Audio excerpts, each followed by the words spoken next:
Good evening, everyone, and welcome to the live broadcast of Real World News TV for this first Tuesday night. No, second Tuesday night. What is this? The first Tuesday night of January of 2018. Want to welcome everyone. Appreciate everyone for joining us tonight as we start off 2018 discussing some of the hottest issues that are taking place here in our country at this time. Most of you all should know me by now, but for those who don't know me, I'm Reggie Kearney, one of the co-hosts of Real World News TV. Our co-host, who's not here tonight, Chara Tappin. We send our prayers to her and her family. Hi, Chara, if you're looking, we miss you.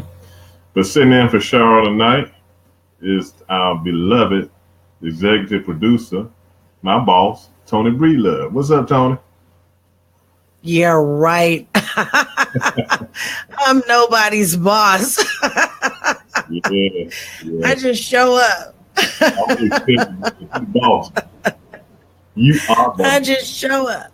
No, darling, you the boss. You are the boss. I just show up. Mm-hmm. And I'm grateful that you allow me to sit here and run the equipment. That's what I do. Yeah, you did a great job of that. I gotta let you do it. Oh my God. So Happy New Year. Well, same to you. Happy New Year to you and all your folks out there in Las Vegas. The city that never sleeps. Yes. That's a good thing. So what you got lined up for us? Well, just go over some of the stuff that's been going on. First of all, the last show that we had, I don't think this young lady had passed away, Erica Garner. And I just want to send a shout out to her family and offer our condolences from us here at Real World News TV. She was a great activist. She was great. In the time we had, she did a great job. Standing out there and voicing her opinion and letting the world know and keeping her father's memory alive, and a great loss to the movement. So I can go out and prayers go out to her family. Yeah. Well, all prayers going up.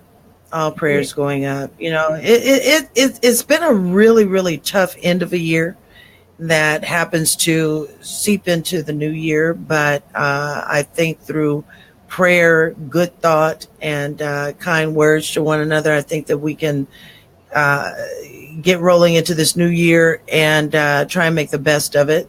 But while we're making the best of it, we've got Donald Trump. We stuck with him. This is only coming up on the end of his first year. Lord have mercy. We still got some time to go with him, time to spend with him. But absolutely. I think one of the biggest things that we can take away is all the turmoil that's being created in this country right now. And one of the biggest takeaways right now is the new book that came out last week by Michael Wolff called Fire and Fury. Sound like a tell-all book of what's going on in the White House. I can't wait to go get it. Well, when you get it, I tell you what, we'll do a show one night. You can read the chapters from it. I'm not going to buy it. I'm waiting for somebody else to buy it. Then I'll let y'all read the chapters to us on Facebook Live. But I think, I truly think that it might be full of garbage, but I'm into garbage,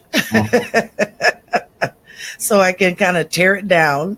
But I think that it's going to be an interesting book, and I am looking forward to going out and purchasing it. Yeah. And the reason why I think it's going to be so interesting, whether some or all of it is true to form, I think some of it will not be, but I think that it'll give us an interesting view as to some of the things that we're not privy to. when we talk about, what is going on behind the scenes, because you can't tell me that this man, decided to write an all fiction book and he had been, brought in or allowed in to the White House. How much of it is true? Some of it we will find out is, but in other words, in other ways, we'll find out some things are not true. But I think by far it's going to be a very interesting read. I love to read. Well, so we'll figure it out. I think for the most part, I would say probably most of it is true. I would say 100% of it's true. Because I'm gonna tell you what. Well, this is where 45 messed up at. Like you said, he gave this guy unfiltered access to the West Wing. He didn't question the guy to find out what kind of book he was going to write. And I think what happened, 45 assumed it was going to be a feel good book that was going to be written. At the same time, he didn't realize this guy that Wolff was taking everybody's information down and talking to a lot of people. Yeah, but you know what? But the thing is that I think it was when the book was set to release, which was at a later date, and when they did a cease and desist, that right there is a tell sign that 45 understood that this book was coming out, and 45 did lend to a lot of its content, as well as some of the people in the administration. I think that with that cease and desist, they thought that, and I'm sure that in this particular docket, I'm sure that there was indication as to what the original release date was going to be. And I think that is why they probably pushed the release date up, because then it falls off from what the cease and desist might be ordering. By way of when the release date was. Right. Now, this is a person who has been allowed to enter into the White House, allowed to mingle with staff. Now, if this is true, as we think it is, then how much of it that he has written is not true? Because he's been around these people for, I don't know how many months, but he was allowed into the White House and is privy to some of the things that were going on that would not otherwise be able to be released or be able to be given to the general public.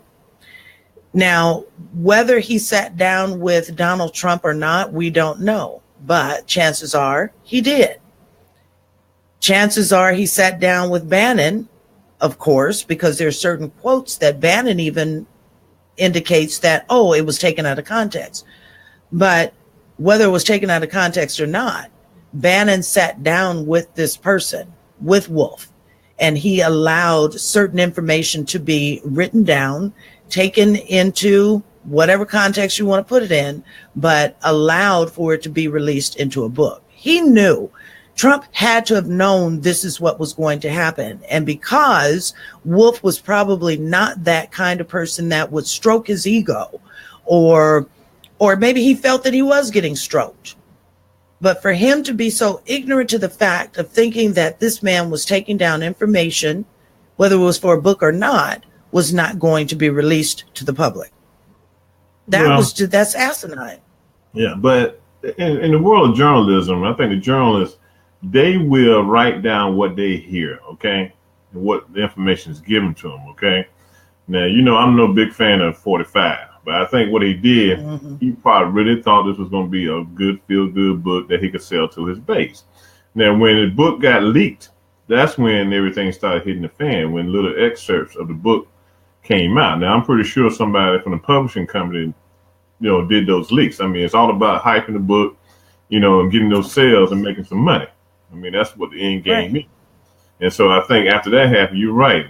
Try to get a cease and desist order, and it didn't happen. That's when the publisher decided, look, I'm going to release this book right now. And like I said, I think a lot of it's true because he was given access to the White House, the West Wing, a lot of things, and he talked to a lot of people. Now, you're going to take down the information that's given to you. Now, whether those individuals were telling the truth most of the time, who knows? I mean, I think a lot of the stuff we already knew. We didn't need to, we didn't need to hear it or read it in the book form because we knew that the White House was, was a dysfunctional White House. How dysfunctional it was, that's the thing we didn't know until this book came out. Him sleeping with a cheeseburger. He probably got the Happy Meal with a toy in it, cheeseburger, small fry, medium-sized drink. So, it's just the craziness that's going on down there on 1600 Pennsylvania Avenue, and McDonald's is not far from the White House. It's one on 17th Street, so it's in walking distance of the White House. So he probably could send one of his Secret Service agents or one of the interns in the West Wing over to pick him up a cheeseburger meal before he went to bed, so. But it's amazing, the turmoil this book is causing for him, which I enjoy, but I don't want to be a diversion to what's going on with the Russia investigation, okay? Right. Because we haven't heard a lot about the Russia investigation in the last 7 days because of this book, so I don't want to be a diversion to what's going on with that book. And so we got to see, but I tell you, it's some stuff going on down in the White House, I swear. OMG. Yeah. And see, the past Obama would have never done this without really venting the guy and figuring out and finding out what he was going to write about. See, that's the amazing part to me. That's what's amazing to me. That means that if you didn't know that this person was coming in to take down note of everything that was surrounding that administration, what was going on within the White House. And if you allow him to sit in the Oval Office, interview people, and you don't know why he's there, then that means, hell, anybody can walk in there and say, I just want to come in and observe. Right. That's the way I look at it. Yeah. But some people might see it differently. I see it as that what did you think was going to happen? As a journalist, that is your job to be in touch with people's likes, dislikes, what the news is, what's hot, what's not. That is the job of a journalist. And the job of a journalist with all of those hot things going on is to be able to provide the either listener, the viewer, or the reader with factual information. So how are you so ignorant to the fact that you've got a journalist who is following you around and following your staff around, asking questions, and think that it's not going to be either printed or leaked in some way, or hell, just how do you think that it's not going to get out? Well, anybody can get in the White House at this point. Well, first of all, he doesn't even know who half his staff is. Probably doesn't even know 90% of his staff. He probably thought Wolff was part of the staff. Okay? My God. He set his own stuff up, I just really love the idea of eating cheeseburgers all the time. I mean, they can save the taxpayers some money by letting the chef and the staff go at the White House in the kitchen, because they don't need them, But that's a very intriguing book, But look, this is a catch now. Okay, Miss Omarosa has plans to come out with a tell-all book. What's she gonna tell now? Well, you know what? I got my own thoughts about Omarosa, and I had said in the promo before we got started that I was not going to cuss. That I was going to try and be as nice as possible. But when you bring up Omarosa, that's like bringing up Ben Carson to me. Right. So look, and I can't stand Ben Carson. She done already got, undercut already. So what's her book gonna be? I think she's gonna tell the black side of the White House. Excuse me? Yeah. What she felt in the White House as being the sole black person of authority in the West Wing. What on earth could she tell? We have taken her black card away. We have removed her from the black club. We don't even like her in the women's club, okay? I don't know what the hell she represents, but what side is she going to tell? And that's what honestly, she can't tell nothing now because Wolff done told it all. You know, so she's at a loss now. See, look, while she was running around to the talk show, she should have been writing a quick book. But I heard somebody say she can make up to $10 million, you know, off a book. But she can't now because, like I said, I don't think too many people will want to hear a book, you know, publish a book from her now, unless there's something in there. You know, but the thing is that people will probably buy her book, and you know what they'll use it for? You know, when you have that table leg that's a little off-centered, off-kiltered, where the table rocks, you can use it, open it up, and use it as a table balancer. Right. That's what you can use it for. Yeah, that's what it's going to do. You know, that's what it's going to do. You know, so I mean, she kind of got herself. She probably jammed herself up herself. You know. Yeah. It's going to be hard, really. You know, for her to bounce back. Well, so much for Fast. I'm thinking about Fast and Furious. Yeah, but I'm gonna tell you, you know, but you know, getting into some other stuff, you know, I'm kind of irritated with Trump and some of the things that he has said. You know, I didn't like that tweet he did a couple of days ago. I don't know if it was yesterday or the day before yesterday, and I posted, you know, stating that the African American community was ungrateful to him. And, you know, he always asks, like, we got to say thank you to him just because the jobless rate is down 6% of the black population, and with the national rate being 4.1%. So it's still a lot of us out of work. You know, granted, it's come down, but we're supposed to say thank you, Master Trump, for getting us some jobs. You know, he can, Lord have mercy. I can't say what I want to say because somebody might be listening, ain't supposed to be listening. So you really want me to cuss tonight, don't you? You know, so I was trying to find, you know, I made a statement concerning that. You might have seen my post on Facebook. You know, I'm really fed up with his condescending attitude when it comes to people of color. Okay, because his thinking is that we always owe him something. We don't owe him jack. We don't owe, no, I'm going to say it for you. We don't owe him shit. Okay, thank you. But all right. Yeah, we didn't get that out of the way. We don't, you know.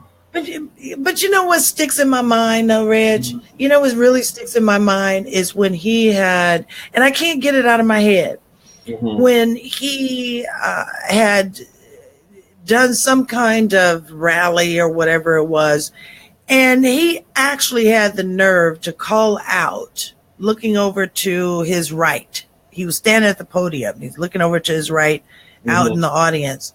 And he's like, yeah, that's my African American right there. That infuriates me. I don't know what would make him say some mess like that. That's my African American. That's just like, you know, Massa Charles. Well, that's my Negro over there. I don't like the N-word. So that's my Negro out there or over there. You know, like you own somebody. Are you kidding me? It just shows his level of intelligence and the level of racism that he promotes. You know, he promotes a lot of stuff. Like I said, you know, I can't find it now, but you know, I'm just really ticked, you know, with his condescending attitude when it comes to people, period. You know, he feels like people owe him an explanation or thank you, you know, for doing something for him. But he fails to realize, okay, yes, as of the new fiscal year that began in October, I believe, for the federal government, he owns everything then. But Obama had started this winning streak that he's on before he left office, okay? Then problem was the white boys didn't want to do nothing while Obama was in office, so they limited the growth of their companies and stuff.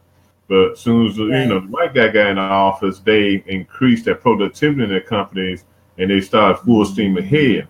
And that has that has caused the economy to go where it is, because of because of the lack of concern they had under the Obama administration. But don't say I gotta say thank you for nothing. I got a job. I know a lot of people got jobs. I know people who need jobs. So don't go around saying that I need to thank you for bringing the unemployment rate down among African Americans.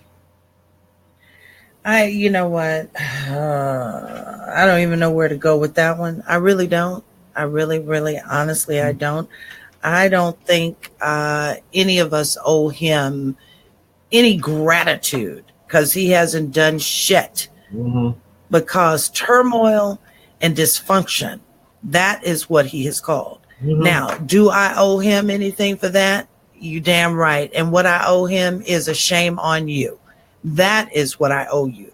Mm-hmm. And that is all you will ever get from me. Mm-hmm. And when the day he had taken when he stood up there at the inauguration, he raised that right hand and had his left hand on that Bible, was the day that I said he would never be, in my mind, considered as my president. Mm-hmm. Now, anybody else can say that might be disrespectful to the country or whatever you have to say. He will never be representative of a president in my mind, ever. Not for me. Do I follow the laws? Absolutely. But they're not because of him. He will never be considered my president. Yeah, it was like like last night, a football game. It was obvious he didn't know the Star Spangled Banner.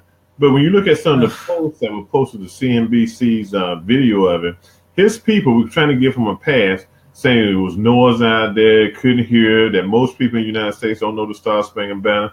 I mean, that's a lie. Most people know. That's a crock of shit.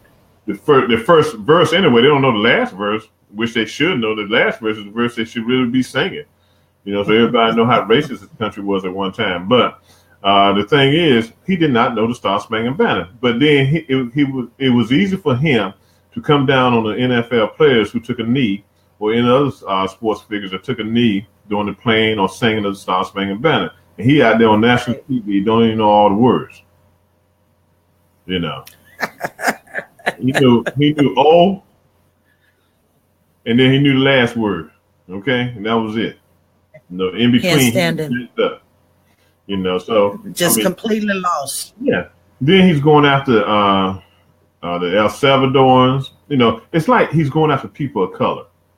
How? But right, but I don't even know why we're surprised. Really? I honestly can't understand why we're so surprised, because Trump showed his color and who he was way before this.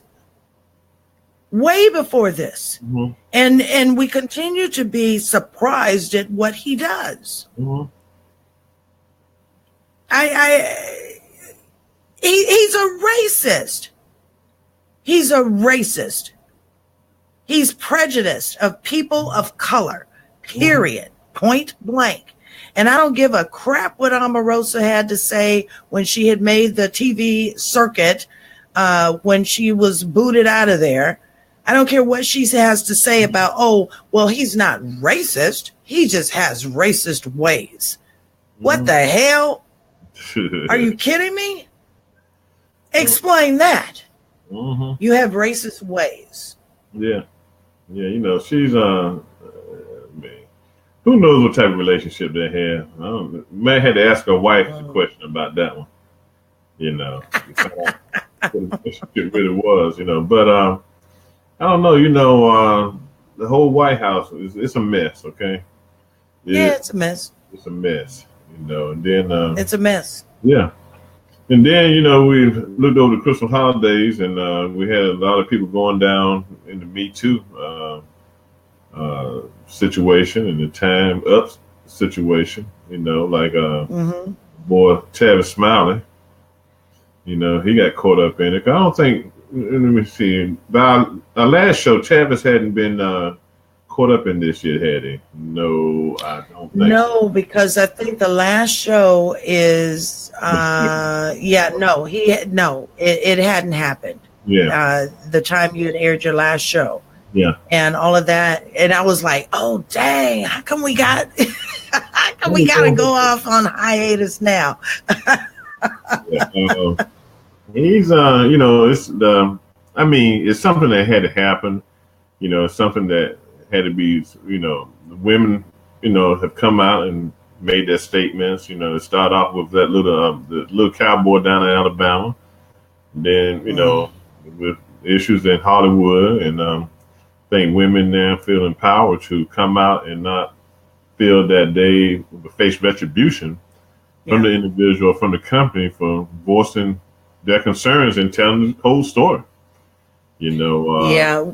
A lot of people, I've seen a lot of people on Facebook say, when is Me Too or Time's Up going to hit the church? Because there's some issues in the church also, that have to be addressed, and there are problems, in our churches, so, I mean, who knows?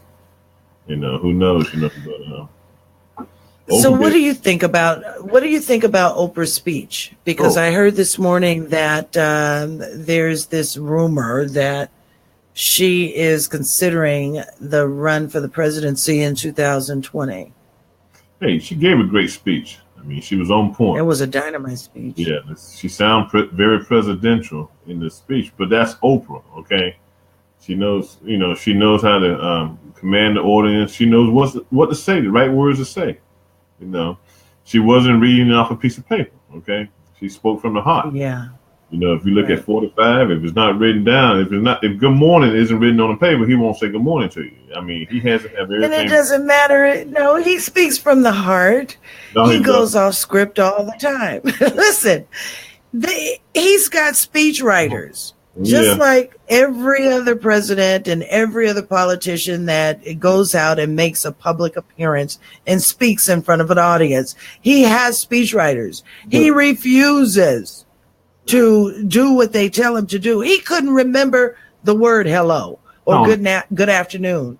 Toni, do you have to write on a piece of paper, good afternoon, welcome to the White House? For him, yes. And we're talking about somebody who considers himself as a genius. He just said that the other day. He considers himself a very smart person. He is. He's smart as a jackass. He is. He's very smart. Okay, I had to get that one in. Okay. But look, getting back to Oprah, I was listening to one of the local stations this morning, Fox News here in the D.C. area, and one of the co-host made a very enlightened statement that is Oprah willing to split her viewers, her people, the people who like her, because if she runs for president, her empire is going to get split, because there are going to be people who don't want her to be president. There are going to be people who will want her to be president. And does she really want to go down that road? She's probably more effective now as an outsider. With her platform, she can say and do as she pleases. Okay? Right. President of the United States, she will split her empire, because there are going to be people who say, no, we don't want Oprah, we want the Republican. And that's where, her decision, that's where what she's got to look at. It's going to be a business decision for her. Because I know she'll go in and she won't be like Trump. She will put her stuff in the trust like it needs to be done. So that's the decision she's going to have to make. That she want to give up, being queen of the world to be president of the United States. Well, in what you just said is she would go in and she will run. I think she would be the kind of president that would run things with an attachment of emotion, because she has a love for people. Okay. She's still, in a lot of ways, got that journalistic feel, because that's who she started out as. Right. But she would be the kind of person that has the discipline. Mm-hmm. She'll have that discipline as to how things are supposed to be run, because how could she run a media empire if she didn't have the discipline. Right. So from a business sense, yes. But from a people sense, there would be that tie of emotion, because Obama had the same thing. Right. He ran things as it should have been run, according to policy and regulation of state and of government, just of federal government. However, he still had that attachment when it came to people, because he was that person. He was a community organizer, for God's sake. So how do you do things in the community and not have a level of love for people?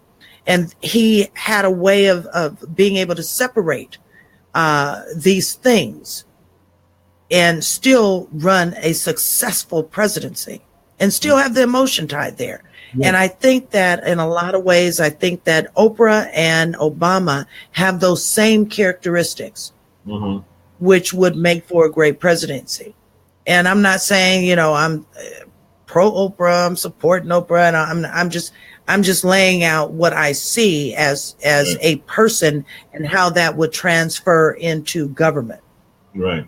If that makes sense. Yeah, it makes sense, you know, but, you know, I think at the end of the day, I don't think she'll run, you know, even if if 90% of the country tells her to run, I don't think she'll run, because, you know, it will interfere with what she's doing now, you know, and, hey. And that's her love. Yeah. And she loves journalism. She loves media. Yeah. So that would take her so far, and it would actually so far remove her from what she has a passion for. Right.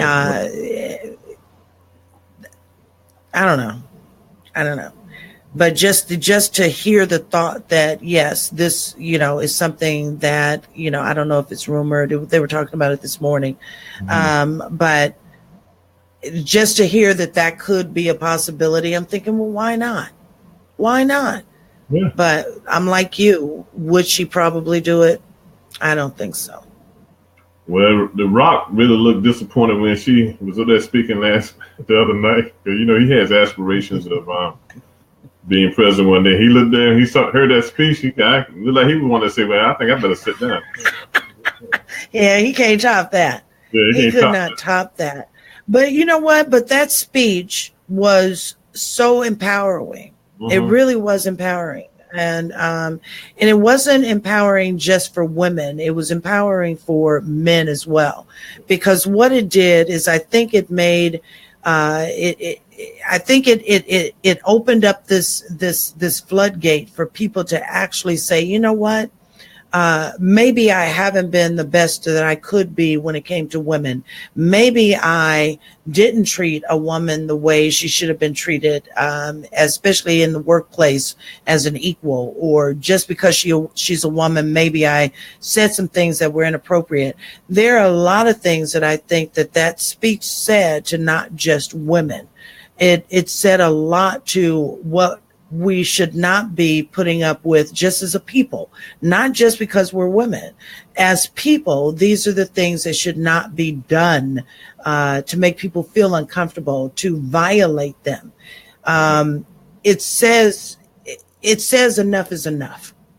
And we have to now move into a different direction in how we treat one another, not just as men and women, but as human beings. Right. That is what that speech said. And it's not just for women. Men are assaulted as well and sexually abused, but nobody wants to talk about that. Right. So like I said, it sat in a whole lot of different areas for a lot of people, period. You know, not just men and just not women, but also men. Yeah, so we'll see. It's a long ways off before the campaign season begins. So we got to get through this year, and you know, in 19, you'll start seeing people come out the woodworks. Everyone who wants to run. You know, gosh, what else is going on that we missed out on?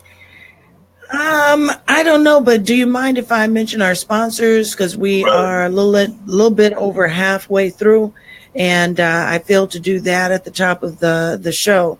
But Real World News TV and the Hot Topics Talk Radio Network is sponsored by Shades of Africa in 2 locations, in the city of Corona and in the city of Long Beach. Also sponsored by SPMG Media, Miss Gina Smith. Thank you for all that you do for this network, as well as our very own Mr. Handsome Reggie Kearney, who you see right there. I can never get this right when I point.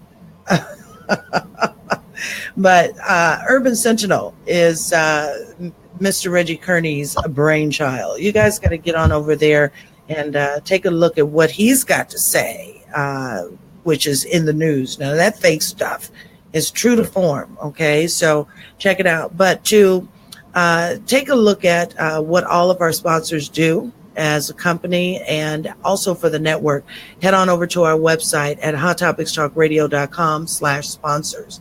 And just if you are going over to Shades of Africa, either on their website, if you're calling them to place your order, or if you're even visiting their store in Corona or Long Beach, mention the Hot Topics Talk Radio Network to receive 15% off your purchase. Shades of Africa for the mind, body, and spirit.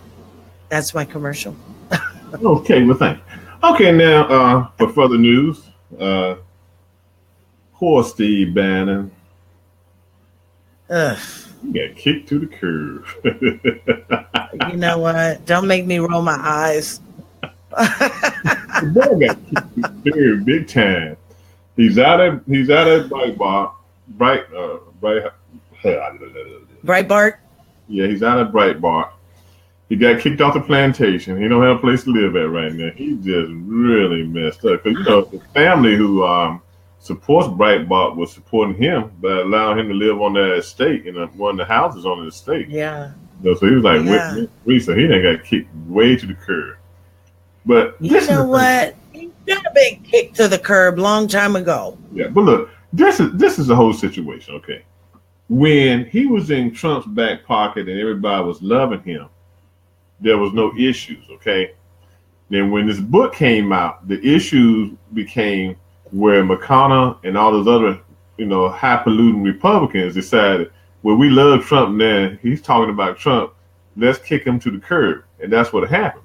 They jumped on the bandwagon with Trump and say, no, Bannon got to go. And that's what happened. He went. He was gone, One name that they have floated for his replacement over at Breitbart is a conservative African-American talk show host, Larry Elder, from out in New Woods. I remember Elder.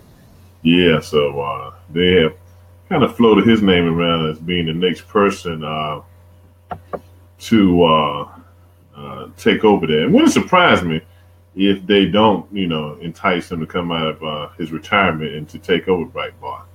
But that remains to be seen. Yeah, I can't wait to see that. Yeah, see what happens. But look, got some breaking news here that just came out 23 minutes ago. I don't know how good this is going to be, but in North Carolina, the judges have ordered a congressional district in North Carolina, 13 congressional districts in North Carolina to be remapped, okay? Because you know what that does, right? Well, it depends. See, what has happened, they say the 3-judge panel rejected the previous map drawn by the Republican-controlled General Assembly, saying it violates the Equal Protection Clause of First Amendment, Article 1 of the Constitution. And they've given them 3 weeks to file new plans so the court can have it in place by the 2018 midterms. But what it does do, hopefully, it will open up some more districts in North Carolina that are leaning Democratic, and that might add some more Democrats to the House. I didn't realize exactly. The Democrats need 11 more seats to regain control of the Congress. Regain control. Yeah. Right.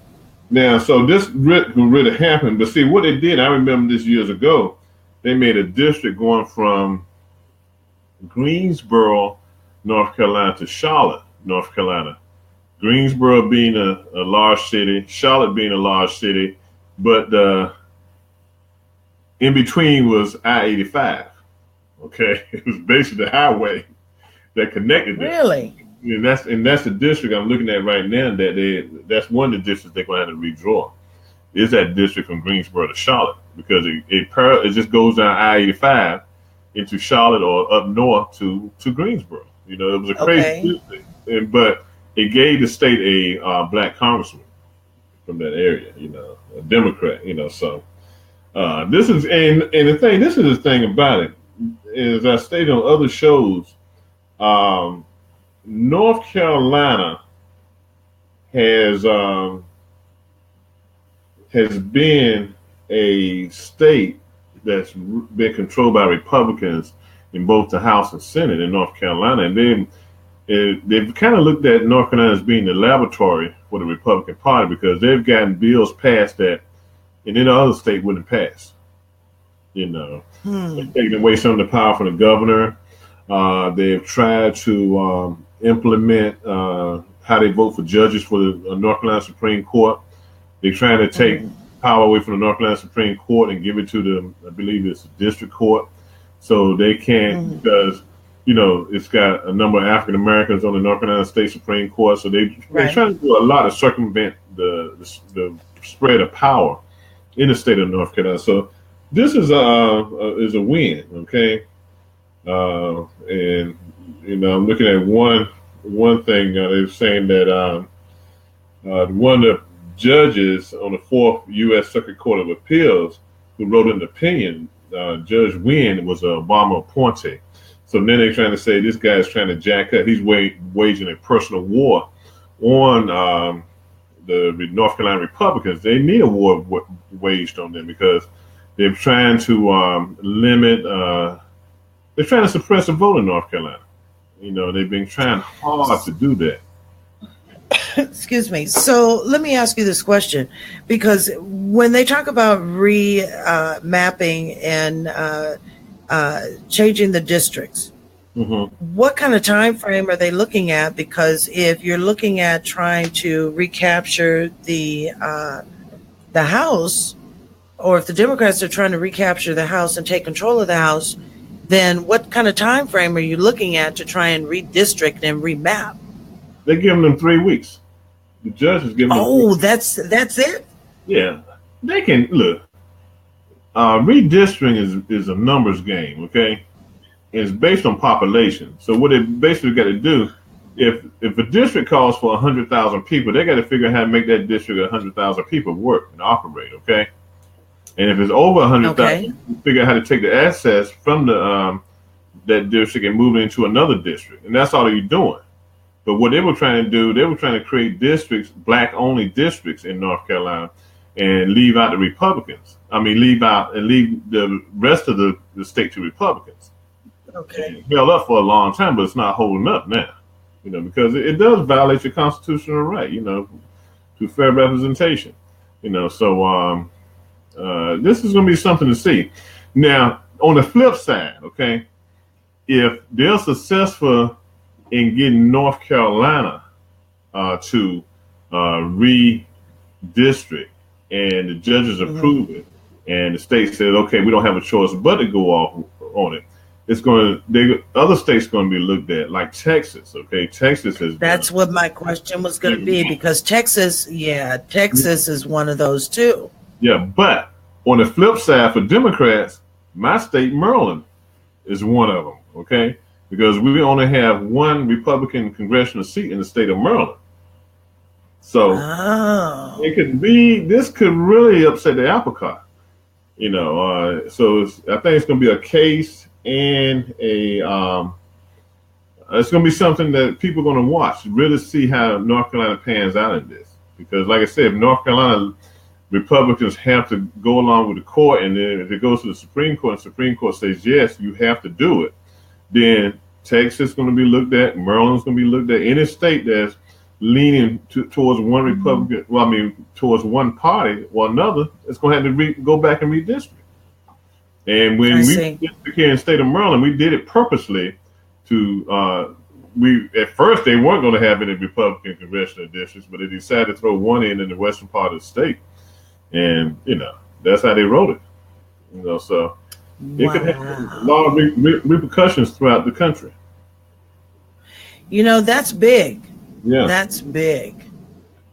So let me ask you this question, because, and I'm only asking this question, and I only ask questions when I really, you know, I don't like to be ignorant to something. I like to be able to ask things because I don't know. And I'm sure that somebody else feels the same way. So when we talk about redistricting, say South Carolina, probably Maryland, and say, I'm sure you can do it for Vegas as well. You're in Nevada, right? Right. When you talk about doing that, then what does that do to, say, the outcome of the popular vote, or the outcome of the I'm losing my train of thought. Well, you know, oh my God, what does it do to all of these? The popular vote, we look at all of these things when the polls come in. So how does that ensure that there is going to be some equilibrium? Well, in the voting process. Well, basically, it doesn't affect the popular vote, you know, in the presidential election. And what we're looking at is how to make the playing field level on the state level, as far as your congressional districts and the way they're drawn, you know. And what it does, it also will affect the state house and the state senate on how they redraw these districts, as far as how they pick the individuals to go to Raleigh to represent the state. Okay, I get it. So it's really a state issue, you know, but it does not filter into the national issue. No, it doesn't. Only because what it does is because we might get more Democrats into the into Congress. Okay. Into Congress. Yeah, because it doesn't affect the Senate race, because every state is allotted 2 senators. That's just the bottom line. Okay. Okay. Each state, you know, in the terms of stagger, so you don't elect any senator at the same time. You know, but it's a big win for Congress. But then, like I said, if they come and look at a state like Maryland, and Maryland has to go from, I think Maryland has 11 congressional districts, and 10 of them are Democratic. You know, it might affect where we might end up losing 4 or 5 districts. You know, and yeah. So it's a ripple effect. So it's gonna be a balancing act throughout the country. You know, just because North Carolina has to give up maybe 13 seats, and you know it might come out at 13 with 5 more Democrats, you know, it isn't a win-win situation yet for Democrats, but it's a beginning. Okay. Yeah, it's a beginning. Okay. So I get it. I do get it. I do get it. Oh my gosh. Oh my gosh. Well, we are getting close to that time. We've got 5 minutes left, or how many minutes do we have left? I can't even see my clock. I got this contact that is just driving me crazy. So I only see like half of you clear and the other half is fuzzy. 22 minutes after the hour. So right now we've got 8 minutes. And I do want to say thank you for people who are looking in, you know, watching tonight's show, because it's greatly important that I think that people understand what is going on across our great nation, and affects everyone's lives, whether they believe that it will not, it does. But I do want to say thank you to everyone who had tuned in tonight. And so right now, Mr. Kearney, what is the story that is actually just sticking in your craw right now? Wolff's book. You know, because it exposes the White House for what it is. Okay, like I said, we already knew it was a dysfunctional White House. Okay, we knew that, but for Wolff to come out with fire and fury, I mean, it just really exposes it. So it puts him back on his heels, you know, and they got to figure out how they're going to get the White House operating. Okay, they only have 3 more years. Well, they only have 2 more years really to operate. You know, the last year they're going to be campaigning. You know, so they got 2 years to run that find an efficient way of running the White House. Right. You know? Right. And I think what's going to happen, I think even his own base is going to start seeing Trump for what he is. You know, he's not fit to run. I don't see it. You know, whether he thinks he's I don't see it or not, he's not the person for the White House. You know. I don't see that happening, though, Reg. I don't. I do. I think that the people who are supporting this idiot, I think that instead of eating crow, they'll hang till the wheels fall off, knowing that they've been screwed. The wheels gonna fall off on a lot of them because he wants to cut SNAP. Okay, if you cut SNAP benefits, most of the people on EBT of welfare are white. Okay, so he gonna pull the wagon from under them. Okay. Oh yeah. And I think the next time around, you will see a different reaction from the public. Okay, I think he's just done so little and too much, and so much negativeness is surrounding him. I think by the time the election turns around in 2020, he's gonna be done his own self in. I think it's gonna be way before then. Well, I don't think they're gonna impeach him, even if the Democrats get control of the House and the Senate. I don't think they'll impeach him because impeaching goes a long ways. Okay, you know, I think they'll tolerate him as long as they can get their bills passed and do what they want to do and keep his bills from getting passed. Let them stay. You know, but you set a precedent when you impeach someone. I mean, you saw Nixon got out before he got impeached. You know, they had articles of impeachment of Clinton, but they couldn't get it through. You know, so it's tough. And this would be no different. Right. But see, if they, say for instance, if they did come up with an impeachment between now and the end of the year, he's going to do exactly what Nixon did. Oh, yeah. He's going to walk out. Well, he might walk out without impeachment. You know, this book might keep him out. I mean, come on now. You're going to bed with your happy meal. Mueller. You're going to bed and hug this book or Mueller. Huh? Cheeseburger Happy Meal with his fat ass. He needs to be eating salads. Playing with the toy. I'm sorry, the viewers. I didn't mean to say that. No, yeah, I did. I meant it. Wife sleeping in a separate bed. He got 3 or 4 TVs on every news channel. You know, come on. Well, he might have. No, I doubt that. He probably got every channel turned to the Fox News Network. You know, because all he's That's doing. The only one. Look, all he's doing is looking for a station that glorifies him. He was speaking somewhere, and he asked everybody to get up. Might have been at that Farm Bureau speech he gave yesterday. Asked everybody to stand up and give him a round of applause for the job he's doing. Come on, man. Come on. That's the Oh my God, I just can't. I wish he would come on here because I sure in hell ain't gonna make him feel good. He will never get a warm and fuzzy from me. Ever. But look, ever. Before we close out and everything, I want to ask everyone to, because this is the first of the year, I want everyone to donate $1, $120 or $100 to my ministry. And I want them to sow a first seed, as Paula White has asked her church to do down in Florida. Ain't that some ratchet? I'm a preacher, okay? Ain't that some ratchet stuff? This is a problem. You know, she asking people to give a week's check or a 2 weeks check or a month's check. A lot of people in her church are probably living paycheck to paycheck. Paycheck to paycheck. If they getting a paycheck to paycheck. Yeah. And she's going to condemn these people to hell just because they can't give up some money. And she loves Trump. I wonder what's going on between her and Trump. She and her husband divorced, so no telling what she's doing up at the White House with Trump. And you know, Melania ain't sleeping in the same bed with his fat ass. No, I don't think Melania even living in the White House no more. I was surprised that she's not. Show up in, last week during the Christmas holiday, so nobody has seen her in a couple of weeks. Exactly.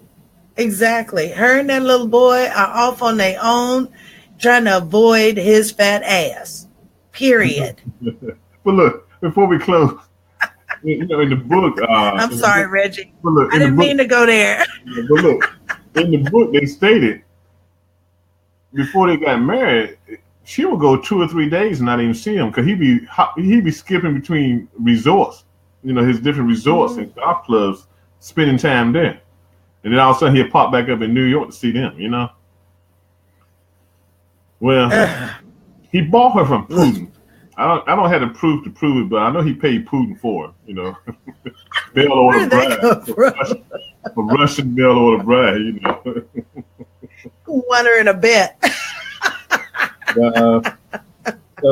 He probably got it with one of the deals he made. Oh my God! But yeah, who was the loser? Yeah, we are. Gosh. Exactly. Yeah. So you ready to get out of here? Yeah. Oh my gosh! This has been Thank real. you for having me on the show. I appreciate it. And unfortunately, your viewers will have to put up with my crazy butt until Chara comes back. But I love being here with you, Reggie Kearney. I enjoy the conversations that we have. You let me be me.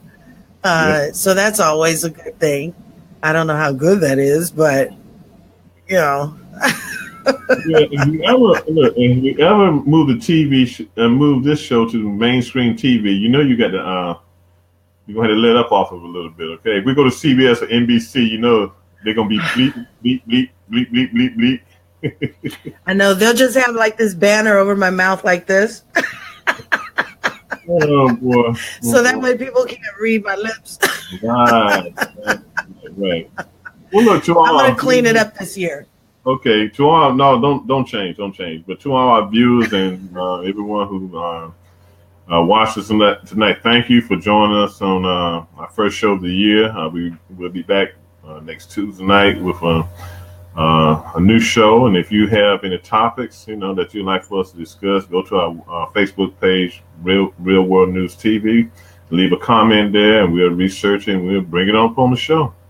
And if you ever want to be a guest host, just let me know by going to Real World News TV Facebook page and jotting down your name and let us know you want to get on the show one night. That's right. That is right. So again, Real World News Radio and the Hot Topics Talk Radio Network is sponsored by Shades of Africa in 2 locations in the city of Corona and in the city of Long Beach. For more information, you are welcome to go right to their page or their webpage by going to Shades of Africa. That's AFRIKA.com. And you can order directly from their website, or you can visit them on our website at hottopictalkradio.com. The network is also sponsored by that very, very handsome man right there on the screen, Mr. Reggie Kearney with the Urban Sentinel. Make sure that you check him out. I just love the information that he provides for the readers, and great articles. So check him out by going to urbansentinel.com. Also, thank you to, who else did I forget? SPMG Media. Miss Gina Smith, who, like I said, is our publicist, making sure that we are seen throughout the world. Can you believe that? Because we are hitting 12 countries, y'all. 12 countries, count them. But she makes sure that we are seen throughout this vast universe, I call it. And make sure that you give her your support as well by going to spmgmedia.net. For all of our sponsors and all of the people who continue to support us, head on over to our website at hottopictalkradio.com/sponsors. And there also on the webpage, you can find out all the information you need to know about Reggie Kearney. He has got some hot stuff on his page. You'll know about him, ladies. But you can check out all of our hosts under the Hot Topics Talk Radio Network by going to our website, again, at hottopictalkradio.com. It has been a great pleasure to sit in with Mr. Reggie Kearney, and we send our thoughts, our love, and our good wishes and prayers to Miss Chara Tappin and her entire family, making sure that, that they are blessed with, the gift of healing, the gift of endurance, and the gift of patience and strength. So if you get a chance, say a prayer for her, because she is going through a lot right now, and we are looking forward to her coming on back here. But tomorrow night is Wednesday, and you can catch me on Hot Topics Talk Radio TV with Reggie Kearney. Damn it. Oh, I said I wasn't going to cuss. You can catch me with Mr. Roland D tomorrow night. Tomorrow night, we're addressing a video that had been circulating the internet. And the question was, can you be in an interracial relationship and still be pro-Black? So that's tomorrow night on Hot Topics Talk Radio with Roland D and I. I call him the Dalai Lama now. So come on back to Hot Topics Talk Radio TV. Tune in for that very interesting topic. So we will see you back tomorrow. And Reggie, I will see you back here next week on Tuesday night for another go round of political news. All right. Good night, everyone. All right. Bye, you guys. Keep God first. We'll see ya. Bye-bye.